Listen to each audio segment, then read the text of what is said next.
Namaste. Today is the Jagannath Puri Rath Yatra day, and we have spoken on a number of occasions on this subject. So I'll not take that mainly, but something else. But in the passing, Shurbindo speaks of Jagannath Rath Yatra as there is a beautiful writing, The Chariot of Jagannath, where he speaks of the chariot as being a symbol of ideal society, perfect society. And the four wheels of the chariot are unity, freedom, knowledge, and power. And at the center is the deity, Lord Jagannath, the Lord of the world. But he also says that in the human, such a society has not been created till today. So today, in fact, he says it has been distorted.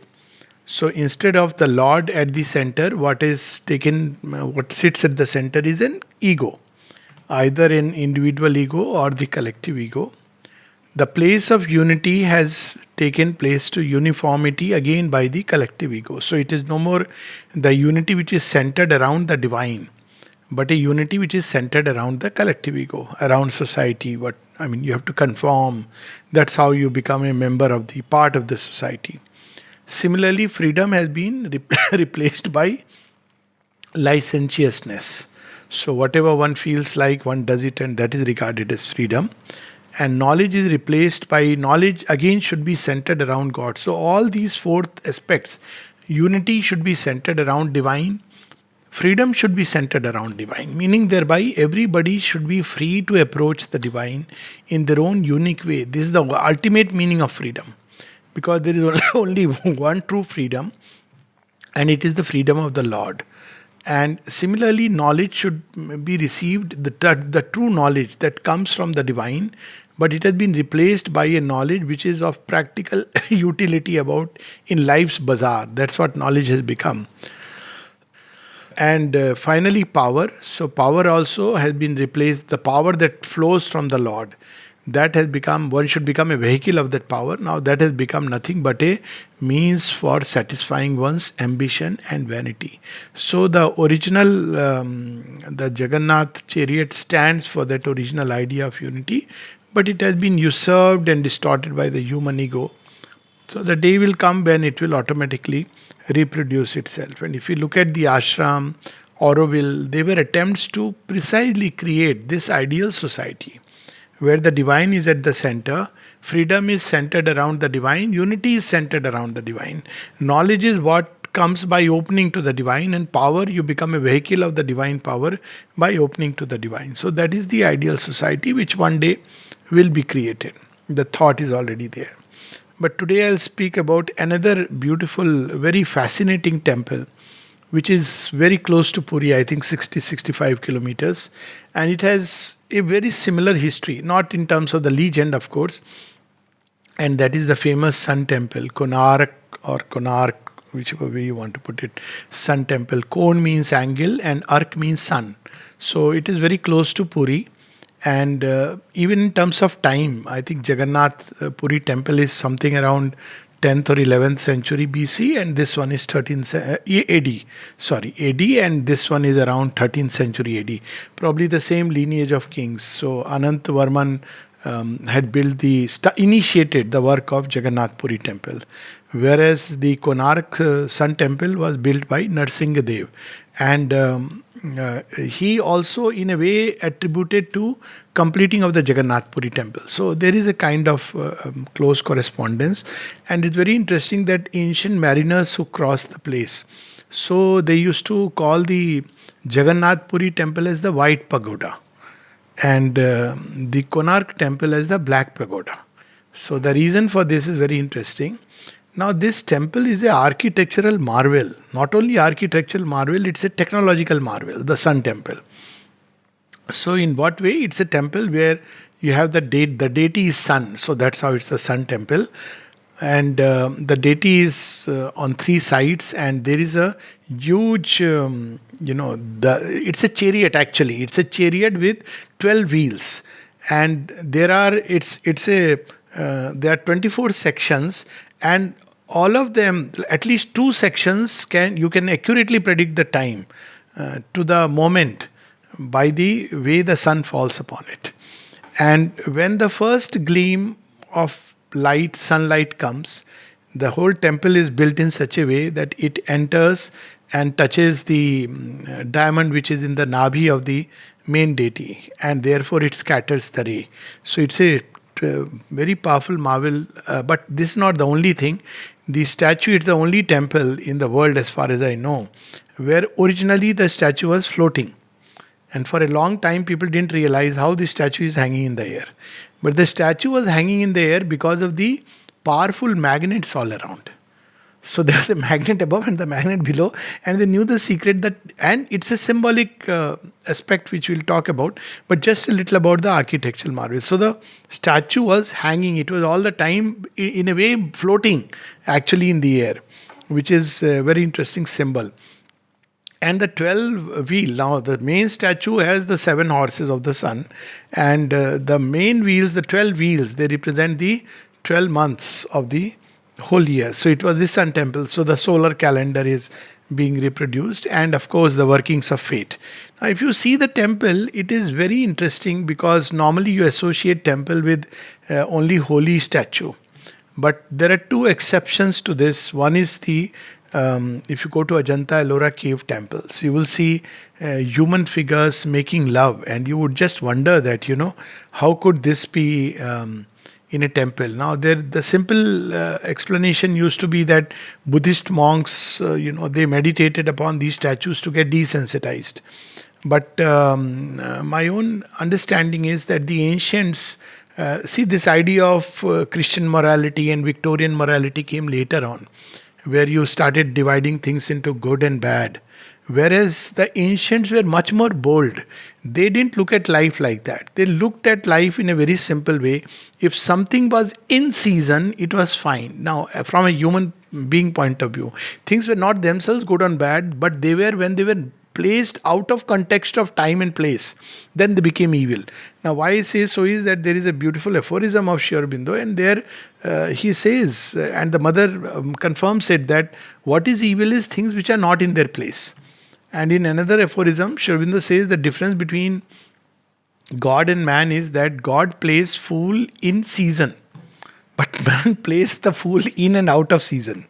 So basically, what does it mean to play a fool in season is that there is a rhythm of time. And if we know how to respect that rhythm of time, then life flows smoothly. Now here we are not bringing the idea of transformation. It was not meant for transformation, has come much later. But how human beings should live life, again at the center is the deity. Who is this deity? This deity is beyond space and time. So it's floating in the air. So the sun, actual sun. And the chariot wheels, if you see, each of the wheel at the center, it is Krishna with the flute.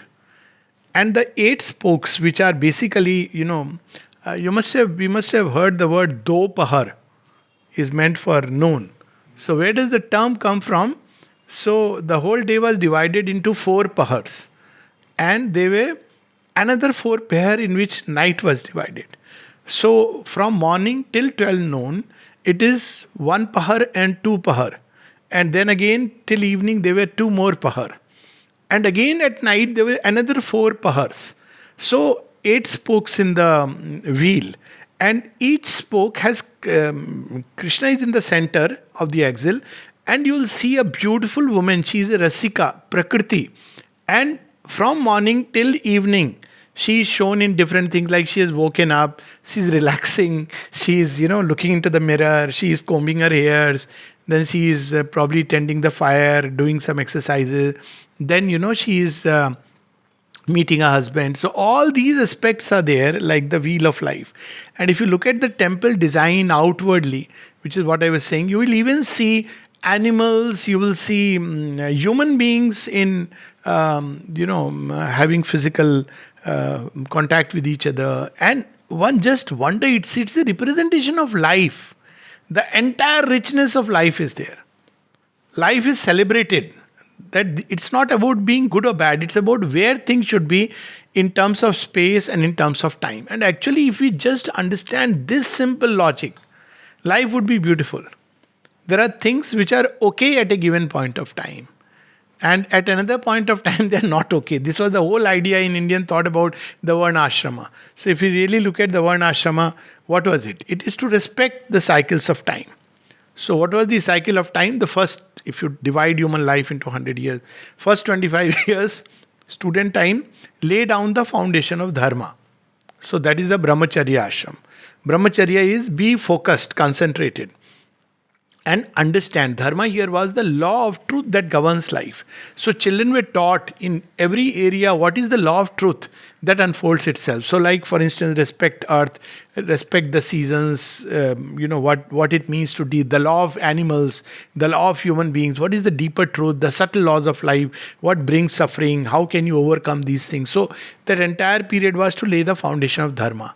Once you have the foundation of dharma, then grahastha.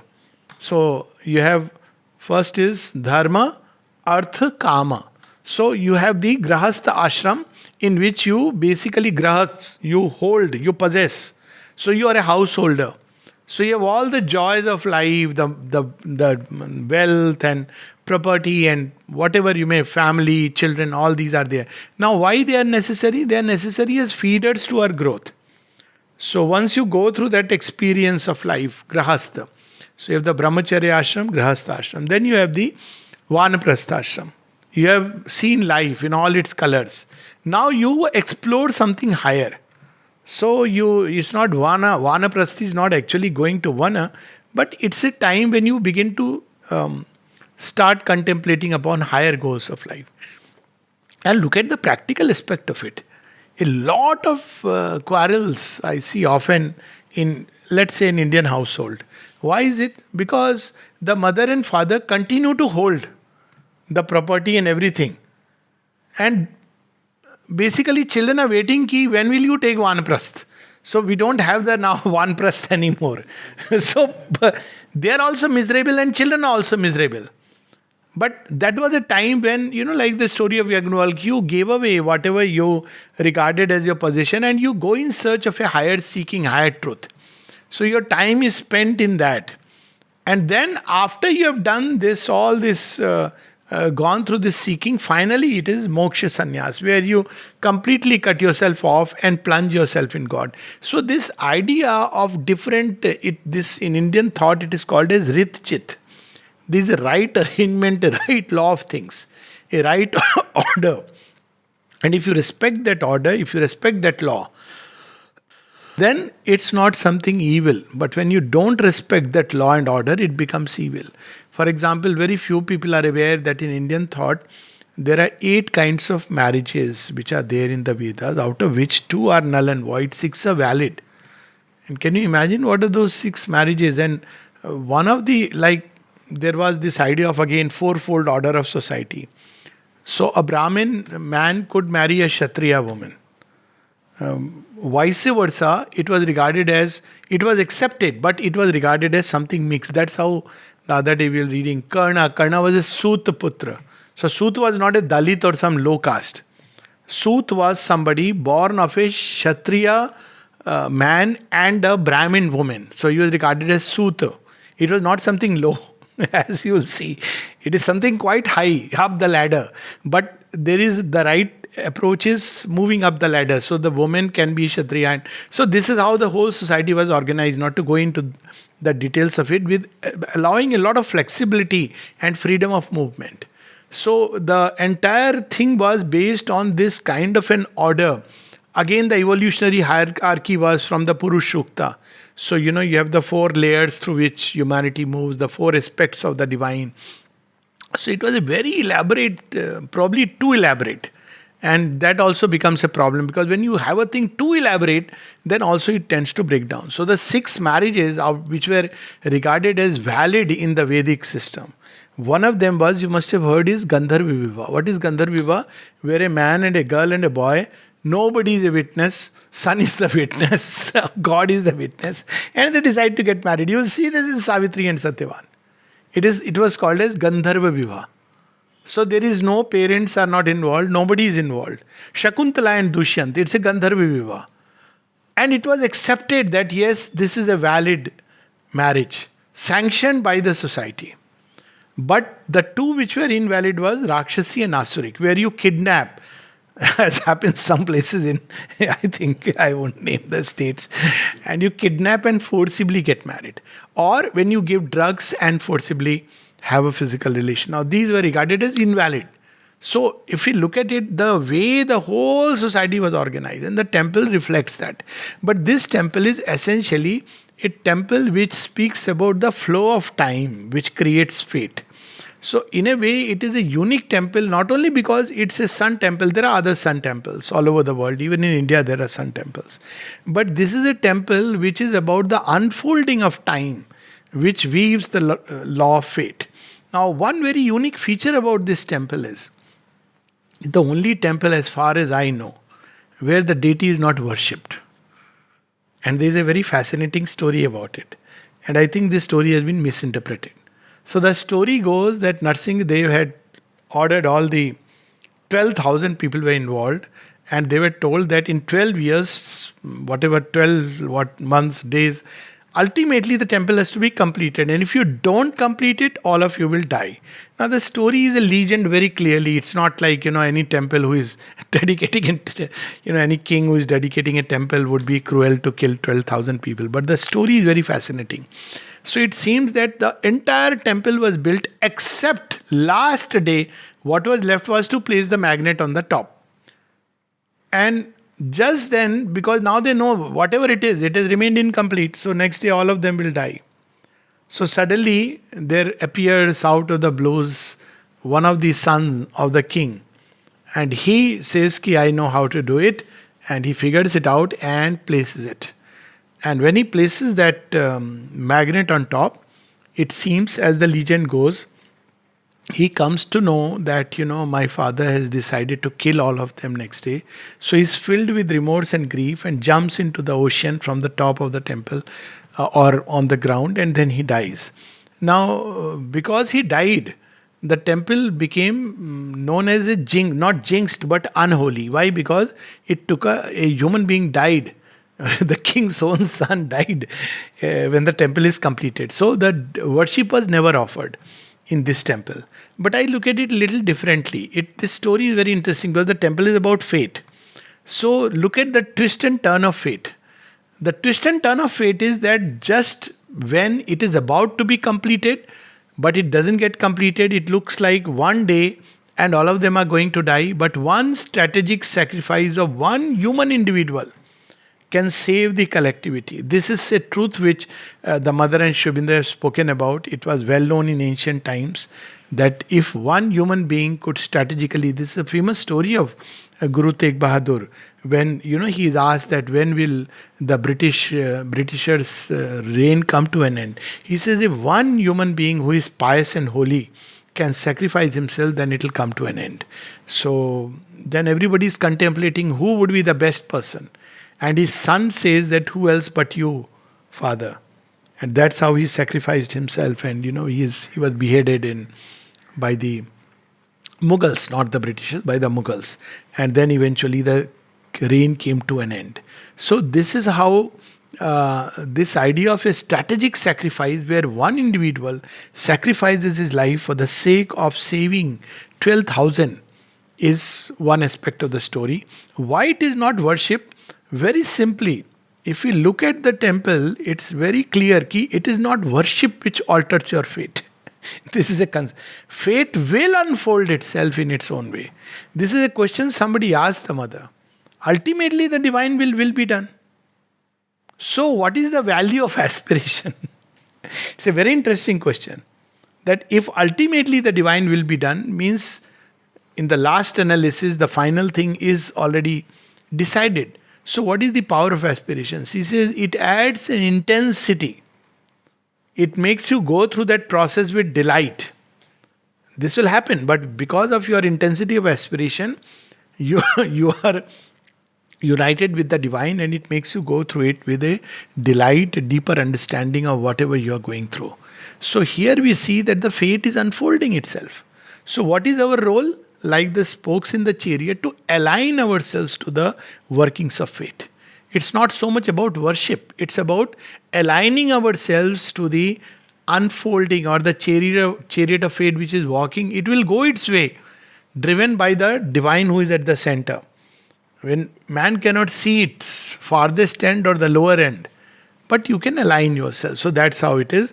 And with this background, we have this beautiful poem. It's supposed to be an incomplete poem, but if you read it, it looks quite complete. Sri Aurobindo, in Gleam Konark, or Konark, whatever way. So cone is angle and arc is sun. In Gleam Konark, Konark of the gods, is right in the beginning. It's no ordinary temple. The gods, it belongs to the gods. Perhaps that's why some of these temples human beings cannot even enter. It is regarded like Nidhi Van in Vrindavan. Human beings, it's a place where Krishna is supposed to have danced, but it's not a place where you can go and do pujas. And perhaps, again, if you look at it, the deeper sense, you see Matri Mandir. Matri Mandir is supposed to be free of all symbols. You can just concentrate. So over a period of time, probably this aspect is lost. And all that people know is that no, worship you don't offer, because we are tuned to that idea of worship. So in Gleam Konark, Konark of the gods, a woman sits. Her body, a glimmering ray. Now, I don't know whether Sri Aurobindo is referring to this movement of all the, but I don't know where is that woman. If somebody can probably enlighten me, where is that woman in the Konark Sun Temple? I do not know, except for the chariot where you see a woman in different poses. There is no woman inside, but Sri Aurobindo is describing the woman. Who is this woman? Sits, she is the goddess of fate. In Greek mythology and everywhere you will see a woman with a loom. She is the goddess of fate. What she is doing? She is turning the spindle and weaving fate. So who is supplying the thread? We are supplying the thread. So all our thoughts, feelings, hopes, wishes, desires, everything we have given her as raw material. So she says, okay, I'll prepare a dress for you. That dress is fate. So when she prepares a dress, sometimes it's ill-fitting. So we say, what a coarse material. This is what you gave. Sometimes well-fitting. Well, very good. So she says, you supplied me the material and the size. So she is sitting there. A woman sits, her body a glimmering ray. She is reflecting a greater light. That's what she is doing. At her feet, the moon trails its silvery dreams. So this is very interesting, that is it only the sundial? There are people who still debate that while two of the, those wheels, they represent the movement of the sun, 22 of them probably are to map the movement of the moon. Nobody really knows about it. It's a secret. People have tried to study it. So possibly it is also a night dial, the dial of the moon. But it's far more difficult and complicated to, map a beam of the moon and try to know the time. But that's how it is. So at her feet, the moon trails its silvery dreams. So how beautiful it is. Where is all the material coming from? It is coming from the dreams. Moon is always associated with night and dream. So that's where we are sowing all the seeds. And then on her head is the sun and the purple day. So where are all these? Ultimately, she is picking up all these dreams and taking them toward the sun. And vice versa. Always she sits there turning a wheel, whose summit is lost in lights, its base in the abyss. So this is the completeness of fate. If we look at fate from below, it will look a product of chance, accident, circumstances which one cannot make head or tail of what's happening. If you look at it from the abyss point of view, everything will have, because night has shrouded everything. We don't know anything, why fate is the way it is. So it looked like a product of chance, random accidents. But if you look at fate from the top, then it is, fate is truth working out in ignorance.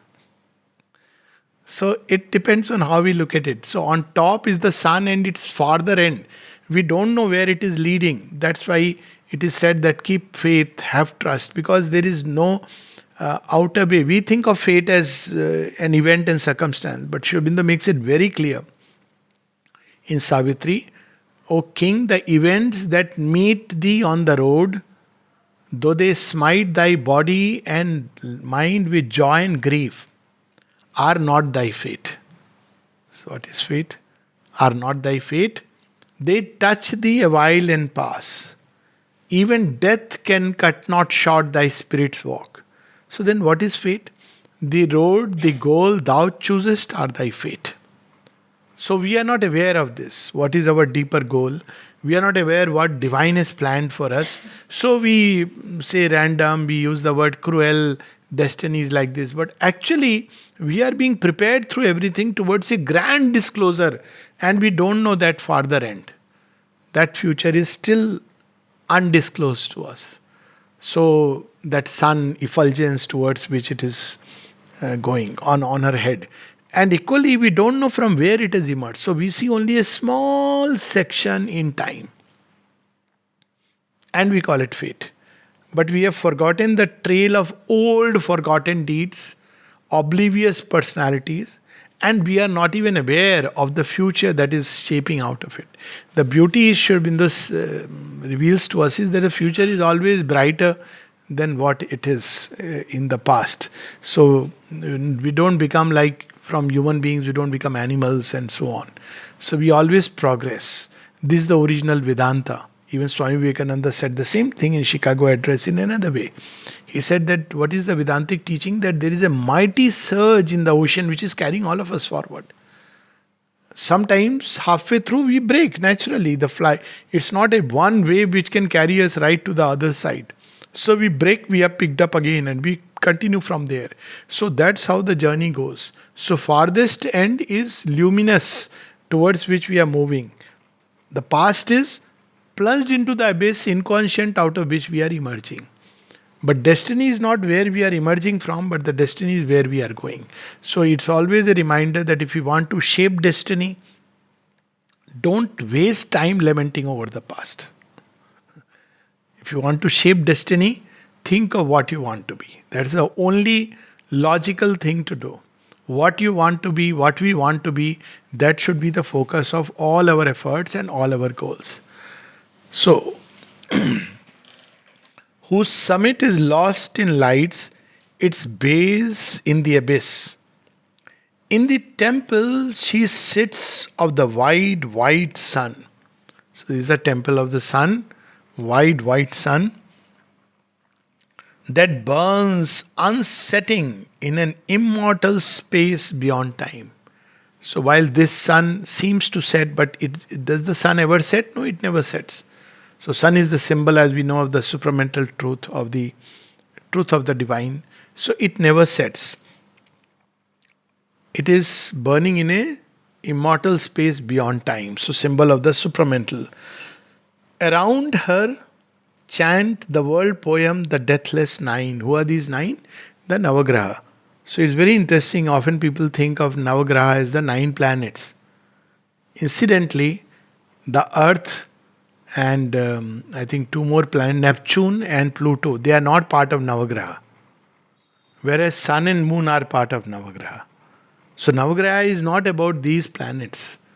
Navagraha are subtle forces which Sri Aurobindo speaks about. And these subtle forces are cosmic forces. Just like the Saptarishis, the guiding stars. They are the original 7 luminous rays or pointers which are guiding the earth through the ways. They are the original seers who help us navigate through life. How they will help us? A suggestion here, a thought here, a little change, a twist here. It's their work to do that. So they are the ones who are the guardians of the fate. Whereas the Navagraha, they are nothing. They are only chanting a poem which has been given to them. So the stars don't determine our destiny. The stars are only hieroglyphs. So they are just doing a job. Somebody has given them. Fate has given them. So fate has received it from the sun and it has told them, read this poem like this. You will read one stanza, then another. So, that's how the sun moves in all the different grahas. So they have really they don't decide our fate. But what they do is, by reading them, you can know It's like a hieroglyph, that's all. A notation, not the determinant of fate. Determinant of fate is something else. Around her chant the world poem, the deathless nine, and the feet of the fates dance out the rhyme. So as they are chanting so fate dances. Sometimes it dances the dance of Krishna and Radha. And sometimes it dances to the tune of Krishna and Kali. So fate is nothing but dancing. The goddess of fate has given them their role. So they are singing the poem. And where is she receiving the fate? On one side from the truth above, and on the other side from the inconscient base below. So where is man? Now comes the rest of the temple. Aligned with fate. What does it mean? Aligned with the law of truth. Fate we don't know. Do things according to season of life. So there is a season and a rhythm. So they respected the rhythms of things. That's why very often we'll see waking up at Brahma Muhurt. So what is Brahma Muhurt? 2:30, 3 o'clock, around that time. It is the time when the whole nature is very quiet. Similarly, late evening, Sandhya Vandan. Again, you see when there is a twilight, there is a quietude. And a lot of stories were built around it. Like one story was that during Sandhya Vandan, Shiva is taking the rounds. So just sit quietly in a meditative pose. Don't do anything fishy at that point of time because its results will be very disastrous. And that is how the story goes about Ravana's birth. So Ravana's birth is literally like that. Pulastrishi and Kakashi. So Kakashi is moved by a kind of impulse or an sexual urge, and it's that time when it's time for meditation. So Pulastrishi tells her this is not the right time.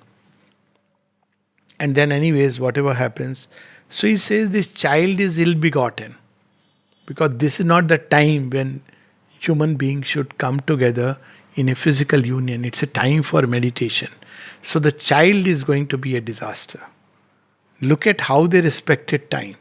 And he even suggests you abort the child. Kill the child. Because what was important was not all these our moral notions. So respecting the rhythms of time. How we grow, and at each age there are different phases. Mother gives a very nice example about it.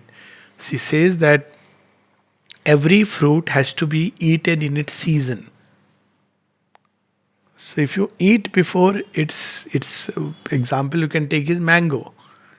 So you pluck the mango before it's ripe. What you can make out of it? Achar, pickle. Or maybe some people love to, eat it with little salt. But if you wait, or even before that, some people may pick up some flowers that bore and put it. But if you wait for the right season, then you'll have wonderful langda and dasheri, sweet mango. So that's how everything there is a season. And if you learn to respect the season, learn to wait. And this is said in such a beautiful way by Sri Aurobindo. To learn to wait is to put time on your side. Even the divine realizations will follow this pattern. Time, Kala is one of the 4 eights. You may do any amount of sitting in meditation, tapasya, but you have to wait for the divine to reveal himself in his own time, in his own way. And he will lead us towards that moment through all the various ways, circumstances, outward situations, and inner conditions toward that. So we have to learn to wait. That is what is meant by that famous poem of Milton. They too serve who wait. So when you wait, you serve the divine purpose. So this is the great teaching of the temple. Gods have created life like this. There is a rhythm of life. The rhythm in the last analysis is decided by the supreme, the supramental truth, which holds the secret of all things. But it seems to emerge from the inconscient past about which we have no idea. We have no idea about the future. We have supplied the loom, and she is spinning, fate is spinning the loom and handing over to all of us. And Whatever fate has decided, that's how the Navagrahas are singing, and fate is dancing before us. And what is our role is to align ourselves. And if you look at the chariot, that gives the last clue. All activity, there is nothing like this is taboo, that is not right, good. This concept is not even a thing like violence and killing. If you see the Mahabharata, somebody would say, but this should not be permissible by God. Even this has its place in the totality of creation. So everything has its season. That is the dharma. But who is at the center? In every wheel at the center is Krishna with his flute. So Krishna is playing the flute, and based on that melody, the wheel of life is going through all the different phases the entire day. It's a beautiful reminder also that let our lives be woven around the divine. All activities from morning, dressing up, going for joy, different actions, cooking, everything, rearing a child, bringing up a child, everything. And at night, finally sleeping. Everything should be with Krishna at the center. This is the message of the Sun Temple of Konark. Namaste.